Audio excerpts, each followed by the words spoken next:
무용교에서 유용교회로 오늘의 묵상입니다. 오늘은 고린도전서 15장 29절에서 34절까지 말씀을 묵상하겠습니다. 성경 말씀을 듣겠습니다. 만일 죽은 자들이 도무지 다시 살아나지 못하면 죽은 자들을 위하여 세례를 받는 자들이 무엇을 하겠느냐? 어찌하여 그들을 위하여 세례를 받느냐? 또 어찌하여 우리가 언제나 위험을 무릅쓰리요? 형제들아, 내가 그리스도 예수 우리 주 안에서 가진 바 너희에 대한 나의 자랑을 두고 단언하노니 나는 날마다 죽노라. 내가 사람의 방법으로 에베소에서 맹수와 더불어 싸웠다면 내게 무슨 유익이 있으리요? 죽은 자가 다시 살아나지 못한다면 내일 죽을 터이니 먹고 마시자 하리라. 속지 말라. 악한 동무들은 선한 행실을 더럽히나니 깨어 의를 행하고 죄를 짓지 말라. 하나님을 알지 못하는 자가 있기로 내가 너희를 부끄럽게 하기 위하여 말하노라. 오늘 말씀은 다소 난해하고 논쟁이 있을 만한 구절들이 있습니다. 여러분도 말씀을 들으시면서 이게 무슨 소리야? 라고 생각할 수 있는 구절들이 있을 겁니다. 먼저 29절을 보면 만일 죽은 자들이 도무지 다시 살아나지 못하면 죽은 자들을 위하여 세례를 받는 자들이 무엇을 하겠느냐? 어찌하여 그들을 위하여 세례를 받느냐? 이 구절은 신약 성경 전체에서 가장 해석이 어려운 부분 중에 하나입니다. 여기서 말하는 죽은 자들을 위하여 세례를 받는 자들이 무엇인지에 대해 학자들 사이에서 다양한 견해가 있습니다. 첫 번째는 대리 세례설입니다. 고린도 교회 일부에서 성도가 되지 못하고 죽은 사람을 위해 다른 사람이 그 대신 세례를 받는다는 관행이 있었을 가능성이 있습니다. 바울은 그 관습을 지지하지는 않지만 그것조차도 부활의 신앙을 전제로 하고 있다는 점을 지적하고 있습니다. 두 번째 견해는 간접적 증거로서의 세례입니다. 죽은 자들이 부활할 것이라는 믿음을 가지고 세례를 받는 자들의 행동을 의미합니다. 즉, 죽은 자들이 살아날 것이라는 소망이 없다면 세례 자체도 의미 없다는 논리를 말합니다. 세 번째 견해는 순교자의 믿음 계승입니다. 죽은 자들, 즉 선배 성도들의 믿음을 이어받아 새신자가 세례를 받는 것을 상징적으로 표현했다는 견해를 말합니다. 어떤 해석이든 부활이 없다면 세례라는 행위 자체도 모순이라는 점을 강조하고 있습니다. 사도 바울이 지금 부활에 대해 선포하는 것은 고린도 교회 안에서 부활을 믿지 않는 성도들이 있었기 때문입니다. 사도 바울은 부활에 대해 말씀하면서 이런 고백을 합니다. 31절입니다. 형제들아, 내가 그리스도 예수 우리 주 안에서 가진 바 너희에 대한 나의 자랑을 두고 단언하노니 나는 날마다 죽노라. 사도 바울은 나는 날마다 죽노라고 고백합니다. 이 말은 실제 목숨의 위험뿐 아니라 자아를 부인하고 복음 위에 살아가는 헌신을 뜻합니다. 사도 바울 자신이 날마다 죽음을 각오하고 복음을 전하는 이유는 부활 신앙 때문임을 밝히고 있는 것이죠. 부활이 없다면 사도 바울 자신이 왜 날마다 자신의 자아를 죽이고 목숨을 바쳐서 복음을 전하겠습니까? 사도 바울은 32절에서 맹수와 싸웠다고 표현하는 것은 실제 에베소에서 짐승과 싸웠다는 말이 아니라 극심한 핍박이나 적대자들과의 영적 싸움을 은유한 곳으로 보입니다. 사도 바울은 부활이 없다면 이런 고난은 의미가 없으며 오히려 쾌락주의가 논리적이라고 역설을 제시하고 있는 겁니다. 지금 시대는 그 어느 때보다 부활신앙, 재림신앙을 점검해야 할 때인 것 같습니다. 시대가 좋아지고 인터넷이 발달하여 모르는 것을 물어보면 인터넷이나 AI로 얼마든지 알 수 있는 시대가 되다 보니 하나님께 기도해야 할 필요성을 느끼지 못하는 시대가 되고 있습니다. 그리고 다시 오실 예수님, 즉 다시 재림하실 예수님에 대해서 성경을 통해 오래전부터 듣던 성도들은 이제 점점 무뎌지고 있습니다. 예수님이 다시 오시겠어? 내 때에 오시겠어? 라는 생각을 많이 하게 됩니다. 부활 신앙이 사라지고 재림 신앙이 사라지면 우리는 어떻게 될까요? 부활 신앙이 사라지면 우리 안에 천국과 지옥에 대한 기대와 두려움이 없는 것입니다. 이렇게 되면 이 세상에서 인본주의로, 현실주의로, 쾌락주의로 빠질 수 있는 위험한 성도가 됩니다. 죽고 나서 부활에 대한 기대가 없는데 이 땅에서 신실하게 살 이유를 찾을 수 있겠습니까? 혹시 여러분은 죽고 난 후에 천국의 소망은 있는지 다시금 돌아봐야 합니다. 재림신앙도 마찬가지입니다. 다시 오실 예수님을 믿지 않으면 영으로 깨어있지 못한 상태입니다. 마치 도둑이 들어와도 막을 수 없는 가정 상태를 말합니다. 재림신앙이 없으면 신앙생활이 현실 안주함에 빠지게 됩니다. 긴장감이 없다는 것이죠. 그런데 지금 시대를 보면 예수님이 당장 오셔도 이상하지 않을 정도로 타락하고 기록된 말씀처럼 기상이변과 곳곳에서의 전쟁이 일어나고 있습니다. 이런 상황에서도 긴장하는 신앙을 가지지 못한다면 우리 안에는 다시 오실 예수님을 기대하지 않는 것입니다. 본문 33절을 보면 속지 말라. 악한 동무들은 선한 행실을 더럽히나니 라는 말씀이 있습니다. 이는 헬라 속담에서 온 말로 불신앙적 사고와 교제는 신앙과 삶을 타락시킨다는 경고입니다. 우리 안에 부활신앙과 재림신앙이 무너지는 것은 남의 탓이 아닙니다. 우리가 불신앙적 사고와 교제하며 우리 생각과 가치관과 세계관이 하나님 중심이 아니라 타락한 세상 중심으로 변했기 때문입니다. 우리는 고린도 교회 성도들을 보며 다시금 우리 신앙을 돌아볼 수 있어야 합니다. 우리는 날마다 부활의 기쁨을 누리며 천국 소망을 꿈꾸며 살고 있는가를 점검해야 할 것입니다. 오늘 마무리 찬양은 이유정 님이 부르신 나는 날마다 죽노라 라는 찬양입니다. 찬양 후에는 잔잔한 연주곡이 있습니다. 말씀을 생각하면서 기도하는 시간을 가져보십시오.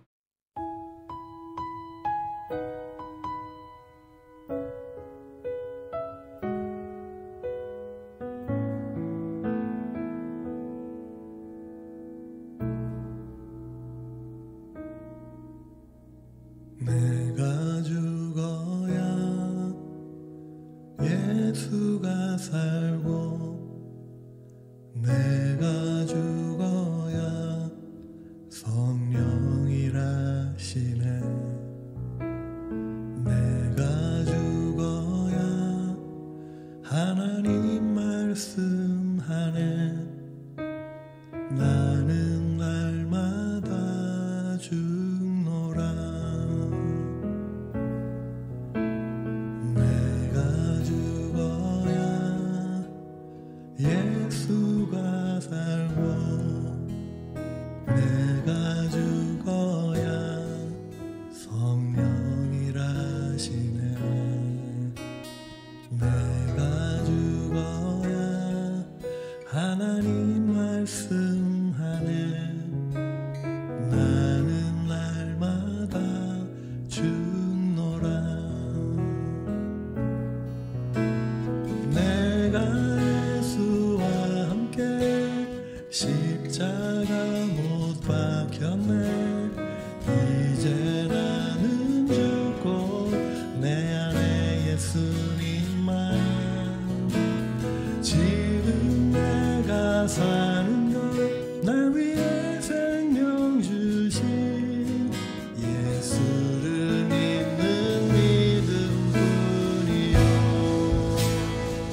밝혔네. 이제 나는 죽고 내 안에 예수님만. 지금 내가 사는 것 날 위해 생명 주신 예수를 믿는 믿음뿐이요. 내가 예수와 함께 십자가 못 박혔네.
주